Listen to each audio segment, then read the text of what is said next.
I hope everyone is incredibly relaxed now. I mean, we are at the end of the day, and we have a fantastic panel with us to talk about the magic of effective branding. Now, I'm sure they don't really need me because, you know, they have very charismatic individuals, very experienced, but I am here just to throw some questions out there and to help us explore this topic a little bit better. So I'm going to allow everyone to introduce themselves, starting from Roger at the end. But I am going to throw a question in there, which is, after you introduce yourself, name a brand that has really delivered magic for you. Okay, so I'm Roger. I am Singaporean. So I've been working at LinkedIn for 6.5 years, and it's the longest time I've ever spent with a company. And on your second question, it's a bit controversial. I love bags. Bags. So I think I'm a little bit sick with bags. So guess what brand it is? Anyone? No? Let's talk about it afterwards, okay? So I'm not going to give away the brand, but I love bags. Okay.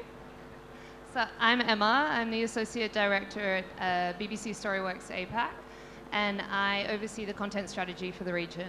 I'd say a brand that was Magic. All right.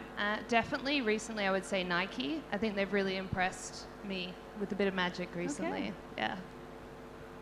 Hi everyone, my name's Wendy Walker and I lead marketing for Asia for Salesforce. And a brand that definitely continues the magic for me is Net-a-Porter, which is the online fashion retailer. I think their ability to personalize and provide above expectation service is exemplary. Hi everyone, my name is David Porter. I'm from Unilever, where I lead a team who look after the media budgets outside of America and Europe, so what they call rest of world and we call most of world out here.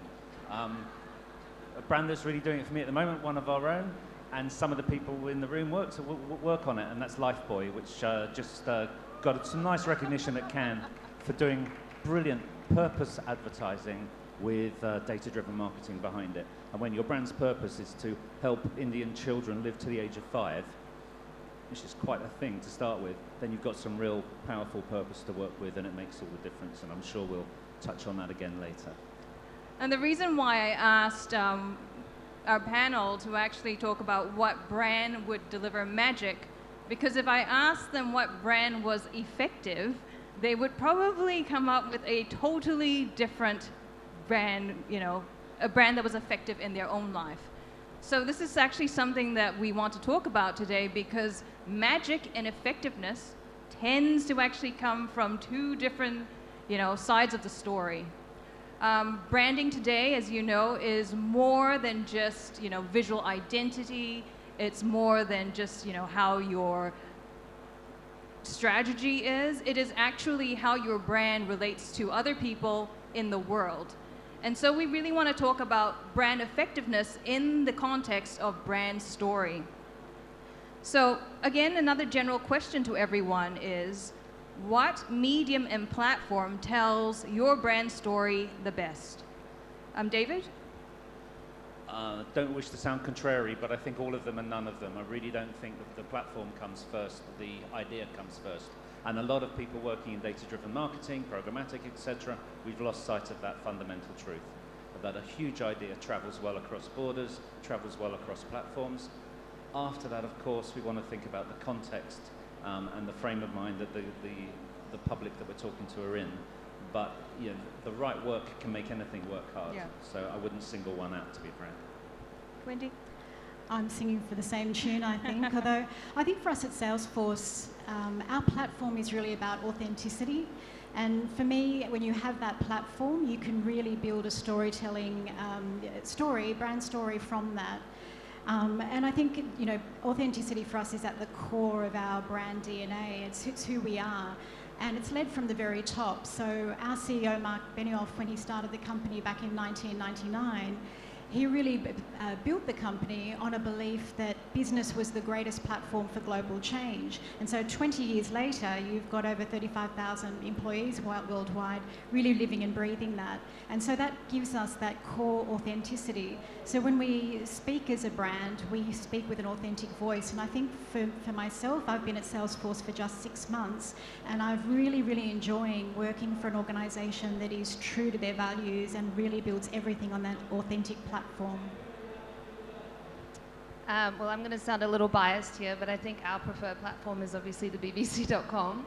And just, again, to follow on from what David said, is I think for us, we're really looking at what the brand's trying to say, and that really determines the story that we're trying to tell. And then again, we're going to be looking at the audience and where the audience are in terms of that funnel, and we really want to be talking to the audience where they are in that moment. And just finally, looking at where our strengths are as BBC, and using that as the whole package to deliver sort of an effective brand story in that way. So I'm not going to be biased, but it has to be LinkedIn. Sorry. Okay, everyone can see a trend here.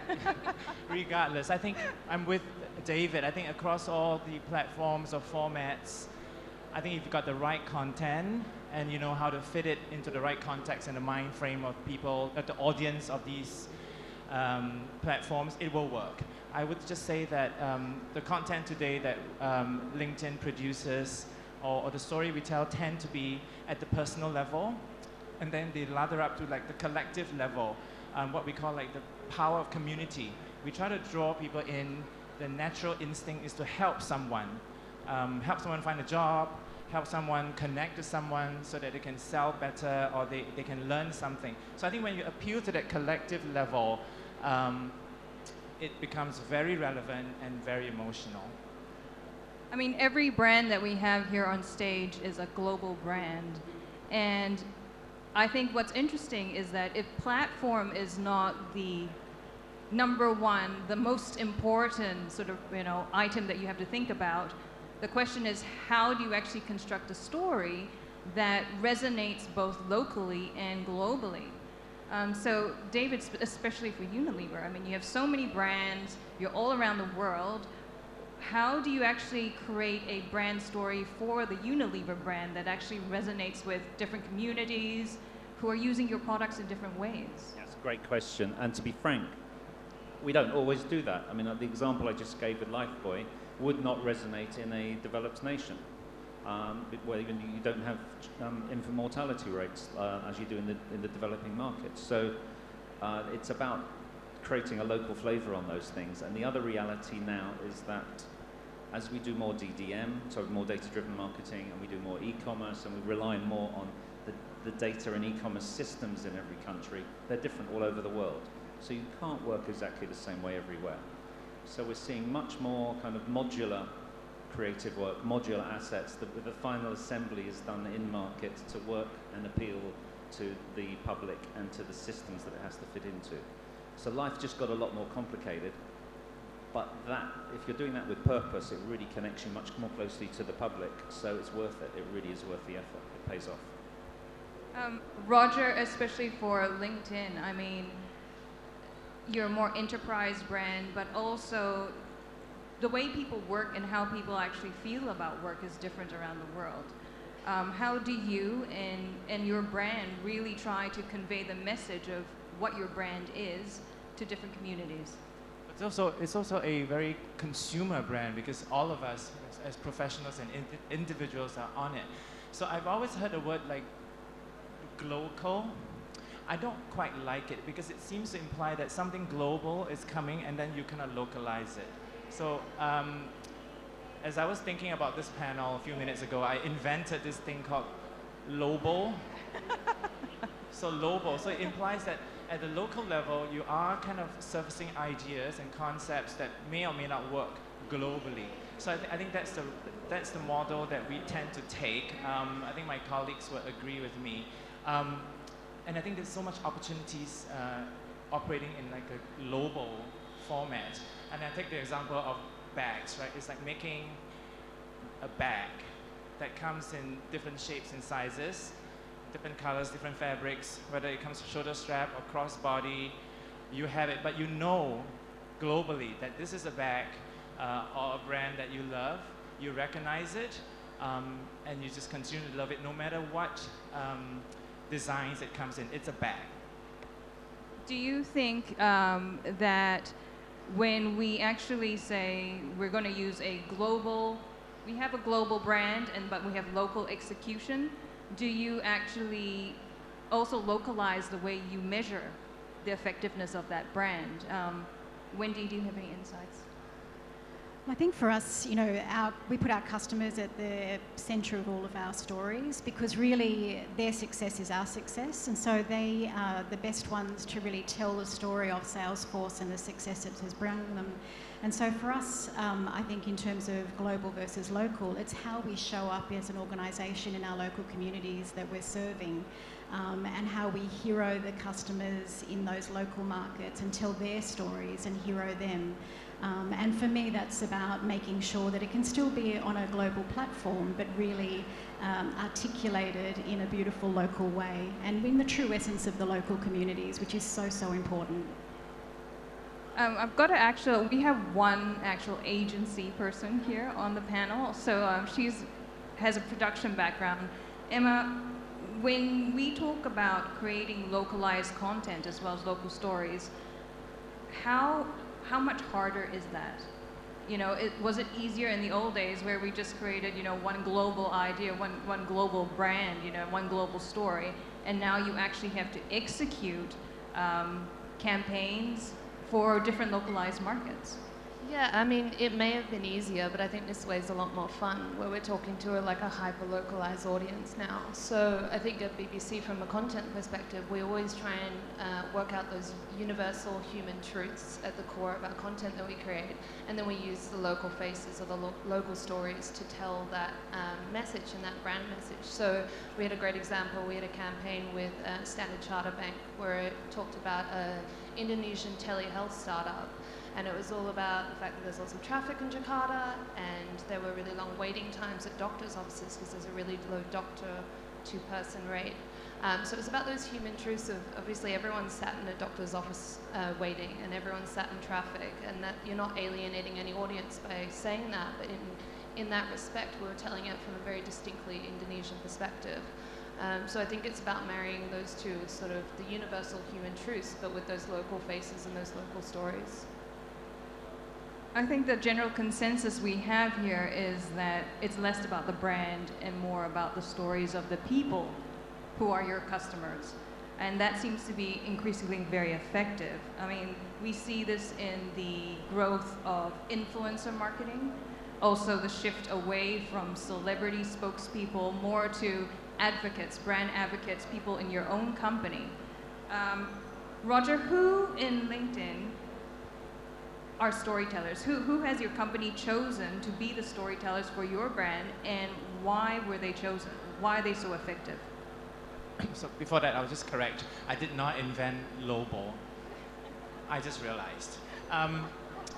So I think at LinkedIn is, like I said, I've been here for 6.5 years, and it's been an amazing journey of discovery for me. So for the brand storytelling, or ambassadors as we call them, you know, every employee is encouraged and empowered to do so. In fact, I think Linda, my colleague sitting there in the blue dress, she's probably busy updating her social platform channels, handles, whatever you call it, with information. So we find that they are the most authentic kind of storytellers for our brand.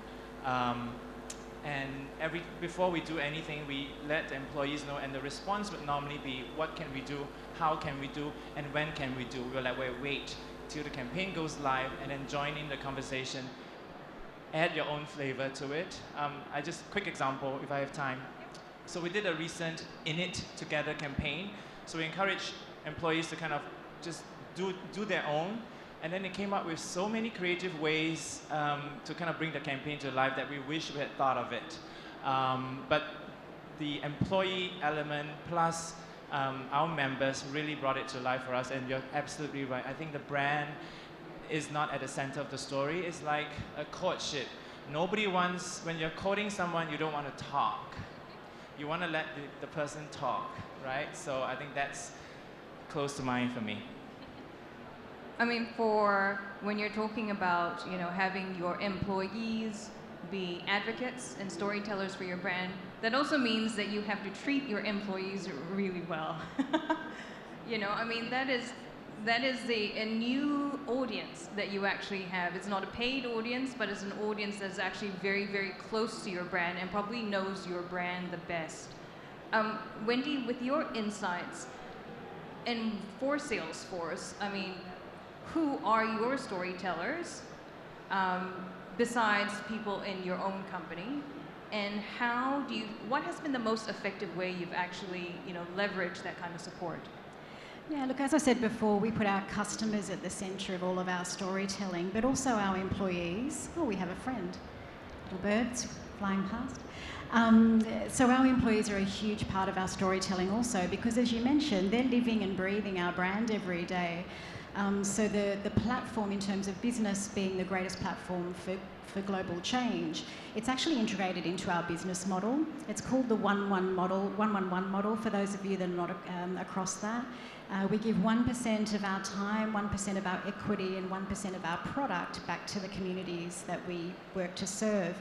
And as part of that, you then end up with all of your employees being a part of that story and really, as I said, living and breathing that and being able to tell the Salesforce story so authentically. But likewise, our customers, again, in all of our local markets, have their own success stories using our Salesforce products. And you'll see some of those featured out at our expo space today if you go and visit the Salesforce stand. And they're real people, real stories, real success, and that's real authenticity. And for me, that's the best way to get the most effectiveness because it's purely transparent. I love the advertising industry. I've been working in it for way too many years, and I've been lucky enough to judge a lot of the global advertising awards.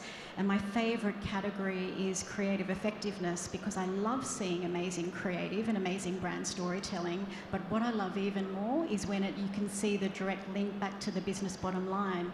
And so by using that platform of authenticity, it's a guaranteed way to get effectiveness every single time. A risk associated with actually using real people is that you can't control their behavior outside of your own partnership. I mean, we have all heard and read of stories of, spokespeople maybe losing their cool in a situation and suddenly a brand has to answer for it. David, in your opinion, how does Unilever actually deal with this? And how would a brand actually best mitigate the risk of actually putting your brand in the hands of real people? I'm not really sure it's a risk. I would say the bigger risk is not putting it in the hands of real people and just talking at the public and not engaging with them. So I'd rather have that risk than have an irrelevant brand that didn't really engage people and talk to them with meaning and with purpose.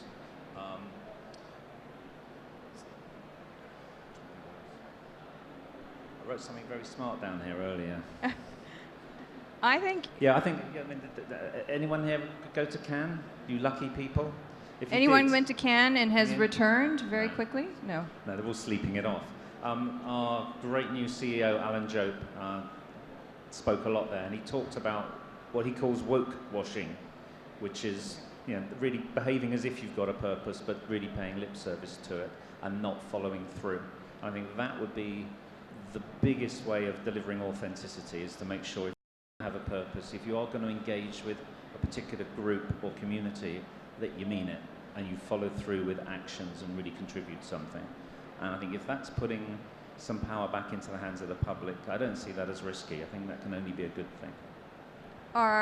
Just a question for all the panel. Would you all be advocates, or would you be supporting the idea of actually leaving your story into the hands of the consumer, or do you think that the brand should actually retain some degree of control? Emma? Are we talking about consumer in what sense? In your audience. All right. I think, in terms of putting our story in the hands of consumers, we don't have too much of an opportunity to do that right now in the content that we create. Yeah. But it's definitely yeah, I think it's something to think about. It's a very touchy issue, I think. Yeah. But Because yeah. you still have you still want to retain the personality and the values of your brand while being inclusive. And I think Yeah. that's probably a big challenge for a lot of, even we say a lot of technology brands, because we're platforms, and therefore our community is actually participating in building what the platform is actually known for. However, you still have to remain and control your identity in some way. I was just going to add that I think for us, the key thing is to make sure that when we do create these content campaigns, that we have a very, like David had said, a very authentic and a very genuine voice. And we're usually trying to we spend a lot of time in the discovery phase to try and find these really passionate and experienced people that will tell these brand stories really effectively. And a lot of the time, they, just in the nature of this world, they are social media influencers as well, just secondary. But we're really, first and foremost, trying to find those authentic and genuine voices that will hold sort of core values of the brand that we're trying to promote, but also BBC as well. I'd argue as well, that what applies to platforms applies to packaged goods now as well, because at some point, in the world of e-commerce, you give over your brand to the world of ratings and reviews. I mean, arguably in China now, brand equity is going to be driven by your Taobao reviews more than it is by what you put out as a controlled message. So there has to be some trust in this, and that's why you keep on hearing people like us talk about authenticity, because if you don't go into that conversation being honest and open and real, then you're going to lose control very, very quickly. I was just going to add that for us, one of the ways we go about telling our stories is we have a great team of marketers who dedicate their time to working with our customers to find what we call shared stories. And quite often developing these shared stories lead to even further success for our customers. So they absolutely love working with us. And I think, as marketers, we like to think that we can put things that belong together. So products, people, offers, experiences, and when it all fits together beautifully and works, that's where you get a real emotional connection. And that deepens relationships and really allows for that long-term trust. And again, having platforms of authenticity to build continuous storytelling from. So it is really, really important, I think, to have that shared approach. One trend that's actually being discussed and was discussed at Cannes was short-termism, which is a lot of companies are saying that they are in pursuit of performance. That means great data. Everyone wants great data at the expense, possibly, of long-term investment in brand building. I'm sure our panel has some things to think about this, but Roger, what is your opinion in the sense of, should we be pursuing data? What should be given more prominence? Are we talking about data, or are we talking about a more long-term investment into what the brand actually means? I think we have to do both. I think performance is like a diet, like keto, intermittent fasting. It works. But when you take it away and you stop going on the diet and you start having orange juice in the morning, it comes back, right? So you can't stop it. So you have to keep continuing doing it and doing it well so you get results. Yeah. Because we are still running businesses. And then on the long-term part of the equation on brand investments, definitely. I think we take a lot of caution and considerations when kind of trying to shape our brands, bearing in mind that we don't really have control with giving control to the employees, our members and customers to kind of tell our stories for us. We do try to maintain some kind of process that helps them to understand that LinkedIn is actually a community that actually comes together to create opportunities for one another. We can't succeed individually, right? So we all need our community, our network, and that person that you rely on to do what you want to do. So that's what we So do. it's performance and Performance basically and in tandem. Yes. Actually, Wendy, I would be interested in your opinion. What data? Are we chasing after data, or what should we be looking at now? We should be looking at both, and this is an age-old argument. I mean, you know, go back 20 years, it was always the above the line versus the below the line, right? And the data-driven marketing versus the 3-minute movie to launch the new product on a Sunday night on the TVC. So those days have gone, but still everything we do has to be driven by data and informed by metrics. And, you know, I think for many of the marketing teams that I've had the pleasure to lead over the years, it's the number one thing I talk about in terms of you must understand how what we do every day gives back to the bottom line of the organisation, because without effectiveness, marketing budgets are usually the very first thing to be cut. And I think, you know, from a data perspective, these days we are absolutely spoilt with the amount of data we have at our fingertips. And in terms of long-term creative effectiveness, I mean, Lifebuoy is a fantastic example. I've had the pleasure of judging many a Lifebuoy campaign. You know, years and years of building on a similar brand platform and brand story, but getting incredible effectiveness from new articulations of that and using data to inform how they iterate on that year on year, if that's fair to say, David. But I think that's the way you can get that long-term effectiveness over time, but still making your 6-second videos really effective as well. So it is a little bit of a, you know, a pull and push, and it can be quite difficult. And I think, you know, as we've become more digitally focused, sometimes we need to remind ourselves at the end of the IP address is a human being, and having that emotional connection to that human being is the number one thing with our brands. Totally agree, and I think it's quite disappointing in a way sometimes how polarised parts of our industry or industries have become, where there's, you know, left brain and right brain, and one's right and the other's wrong. And it's really not like that. I do a lot of work with the World Federation of Advertisers, and we get when all those brands are in the room and you lot can't hear us talk, all we talk about, apart from brand safety, is all the brand equity driven marketers want to know how to do precision marketing and performance, and all the performance marketers want to know how to build their brands. So we all need a bit of everything. It's just a question of balance. Just going to add to that quickly. I think obviously performance is key, and having that data access is obviously key. But I think the big thing here, and something that we really focus on at Storyworks, is the impact of that data and the return on investment for our clients.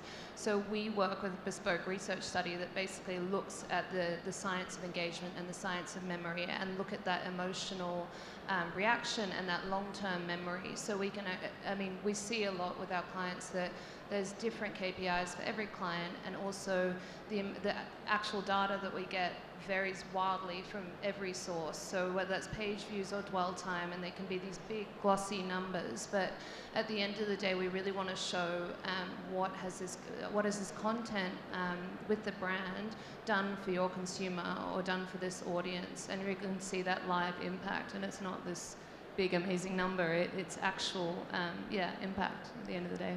And since we're actually talking about data, one of the things we need to talk about is ad fraud and brand safety. Because, yes, we can get the numbers, but how accurate and authentic those numbers are is as important. So definitely the story is important, the numbers are important, but where those stories are actually placed and where those numbers come from is now one of the biggest issues in our industry. And David, because Unilever is now a partner in this new alliance for responsible media, do you think that brands should be concerned about brand safety? I think there was a study somewhere that says, you know, in 2019, 60% of industry people were concerned about brand safety, but in 2017, it was 90%. Yeah, that's a WFA survey, actually, and we do it every year, and this doesn't go away.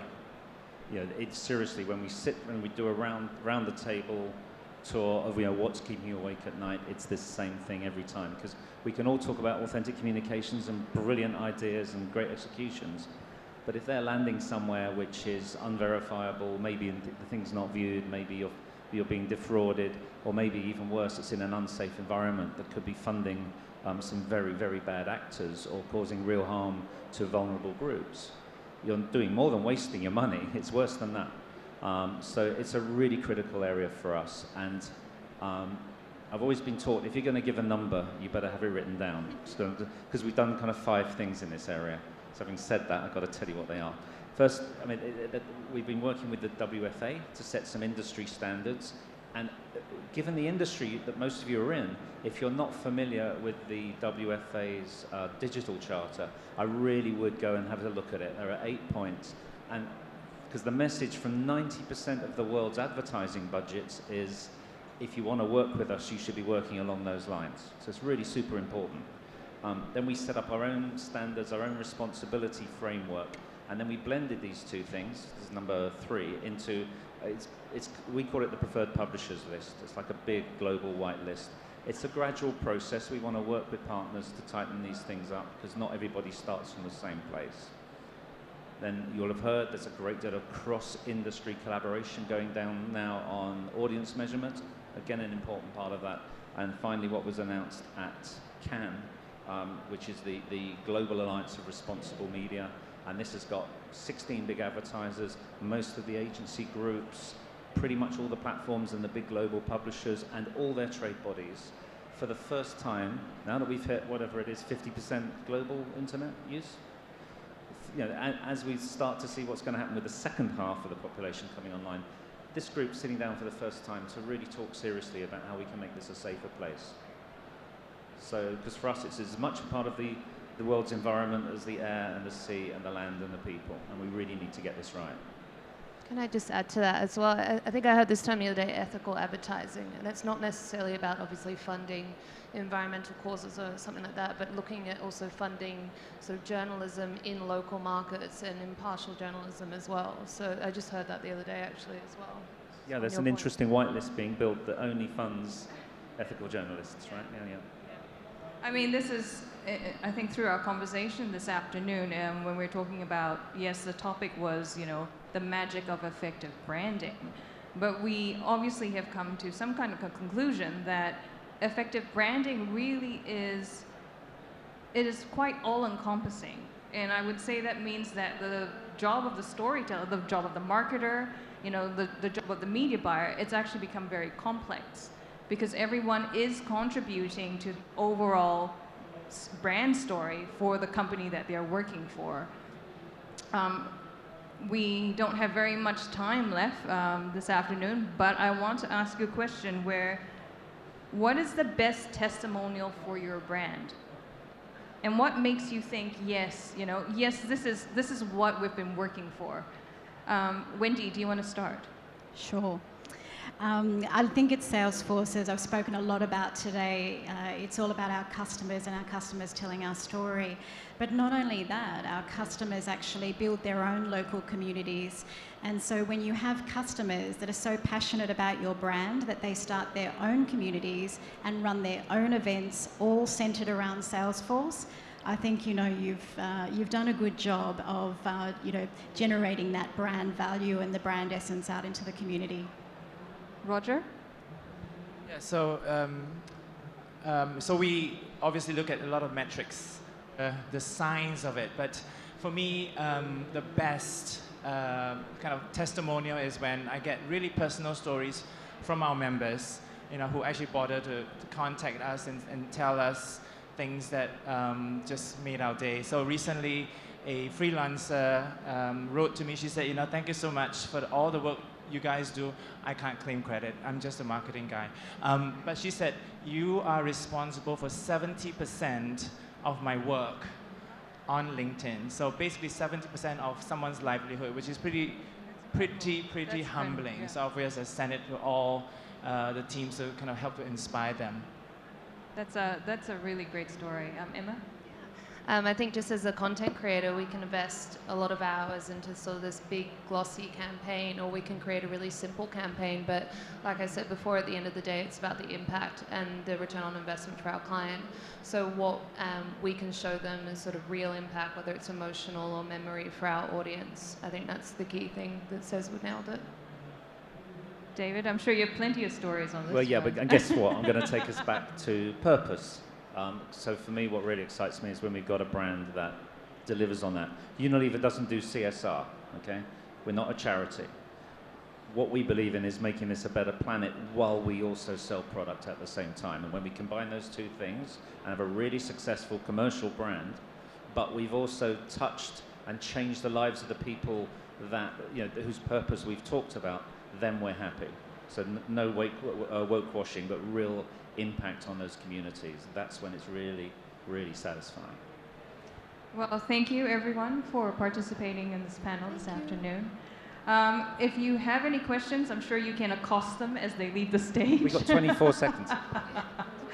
But I hope you found this very useful and quite insightful, especially if you are building your own brand. And if you are working with small brands, big brands, definitely lots of things to think about. Thank you. Thanks for having us. Thank you very much to the panel. Thank you.